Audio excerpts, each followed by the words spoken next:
The move today follows decades of scientific evidence and research that contradicts what the president is claiming, and it's a decision met with frustration from the autism community. Michael John Carley is part of that community. He joins us now. Michael, thanks for being here. Pleasure to be here, Max. Thank you for having me. Yeah, of course. And Michael, among so many other things, you're an author, you're a consultant for schools and businesses on neurodiversity. So you live with it, you speak about it. Where does your frustration lie with this decision? It lies on so many different fronts, Max. I think we all saw, today, those of us in the community, a lot of things being said that we know are inherently not true, but we're kind of also used to that from this administration, and especially from RFK Jr. I don't think that before the announcement that the culprit was going to be Tylenol had been made public to us, I don't think any of us expected that there was going to be a supposed culprit that was going to be respected as a decision by anybody in our community or in the scientific community.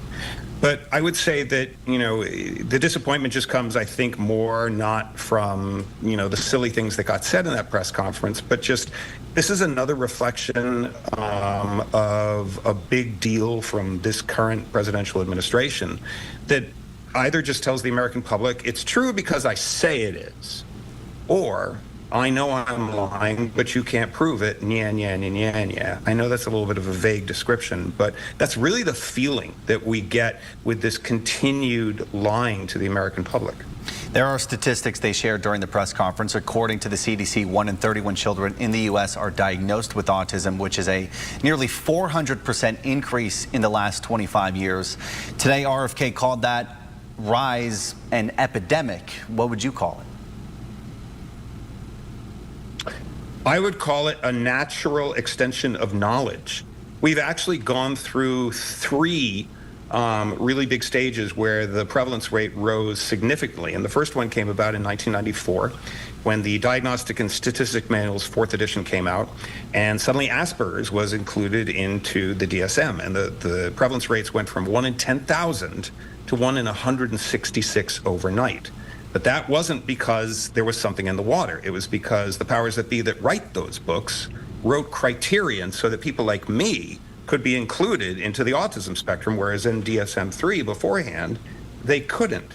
The second jump came in the mid-aughts to the late-aughts when we just started looking for it a lot better and maybe using a more trained eye to spot autism in people that had gone undiagnosed before. And the last and most current rise really stems from about 10 years ago when we realized that we were not taking gender expectation into any consideration when we were looking at women and non-binary folk for the diagnosis. This was something that was, called outright a boy's disease, when I first got diagnosed, and the prevalence rates, were significantly higher for boys. But now we're finding out that if we actually take gender expectation into consideration, the numbers might be actually pretty even. And that huge jump in diagnostics is really due to the fact that women and non-binary folk are getting diagnosed in droves these days.